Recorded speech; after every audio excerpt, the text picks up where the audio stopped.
Hey everyone, information is all around us. It is said that we take in 74 gigabytes of information every day.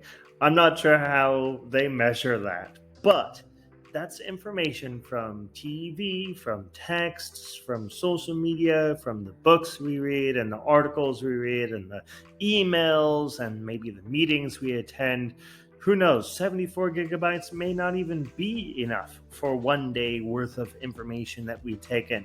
So, how do we deal with all of this information overload when we're trying to learn the best way that we can learn from the books that we read and maybe the other information that we take in? So, that's what this video is about. I'm going to give you 4 tips to help you out with this information overload problem, and hopefully this will help you to become a better reader and better strategist when it refers to the things that you are learning in your life.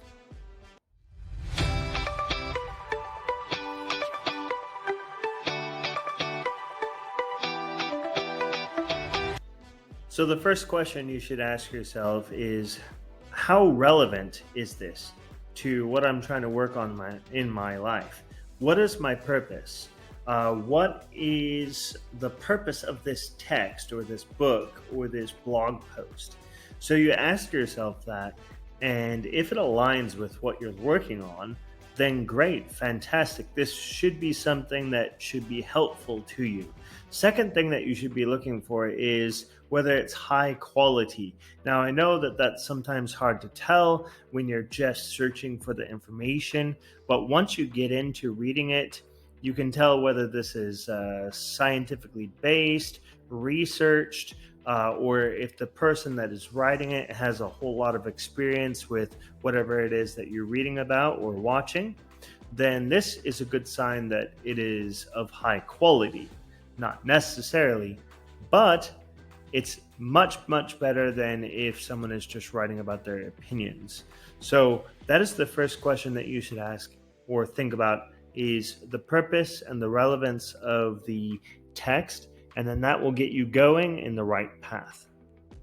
All right, so this second point here comes from a book, or I was inspired by this book called The Art and Business of Online Writing. And the quote from the book says, "The number of hours you spend consuming should never equal or exceed the number of hours you spend creating."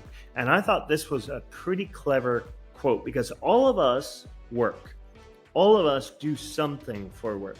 And imagine if you spent more hours consuming information rather than actually doing the work. This would not get you very far.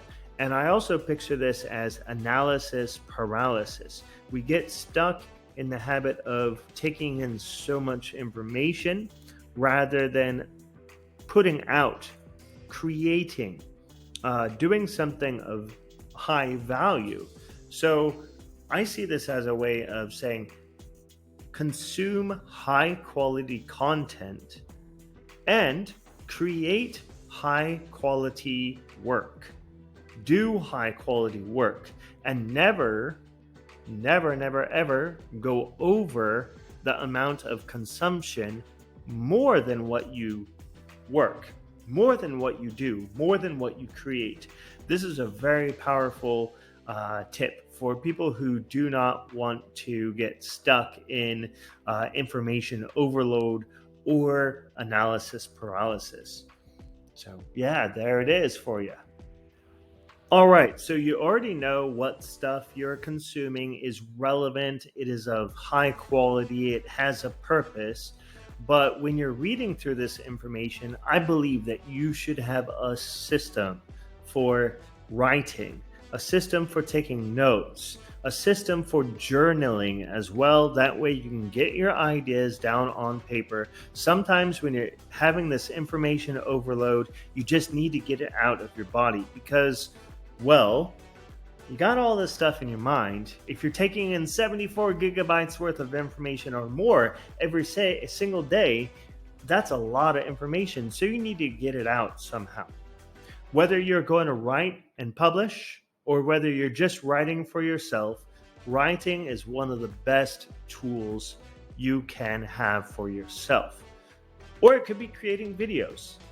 Regardless, getting the information out of yourself through a form that will help you to look down upon your thought process, hence writing in your book, you're looking at it, you're looking at the way that you think, plus it's a way to store that information for the long run. And it gets that information out of your brain, which leaves room for more information. You feel like, okay, I know I got this information in this one spot right here. I know where to find it. That's why I say organized system. I know where to find it.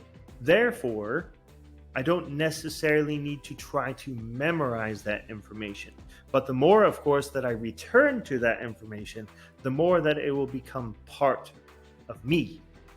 So I hope that this system that you create for yourself, a note-taking system that you create for yourself, is beneficial, and that you can return to it multiple times throughout the day, throughout the week, throughout the month, and just keep on building upon that information. It's what we call a second brain. And my second brain that I use with RemNote has been extremely helpful for keeping track of everything and just being able to have a place where I can put my thoughts and return to at any later date. Do what works. Stop searching for things that you already know. That is the last tip here. So information is all around us. We already know that. So if you are trying to accomplish something by reading it and then applying it, but you already know what to do, then I just say go for it. You don't need to continue to read and gain information if you already know what to do and if you already know that that is going to work. If it's proven and it works for you, maybe you learned it from someone else and you've adapted it to your own liking, then just get out there and do it rather than trying to search for more and more and more information. That's what we call analysis paralysis, which I already mentioned before. All right, so just a recap of everything here. We know that information is around us all day, every day. We take in like 74 gigabytes or more worth of information. That is a lot. And so the first thing we need to do is make sure that whatever we're consuming is relevant and of very high quality. We consume more high quality and less bulk, and make sure that we never, ever, ever consume equal to or more than what we actually create, because all of us have jobs that we do, and we need to make sure that what we do in our jobs and our life and our hobbies is strong, is good, is worthy. And then we need to put it into a system. We need to put what we learn into a second brain or do a journaling. We write, whether that's writing that we're going to publish or not, or just for our personal information, for our personal reference. And then the last thing is do what works. Stop consuming. Stop getting stuck in analysis paralysis. So I hope that all of these tips were extremely useful for you. I hope that you're able to apply this.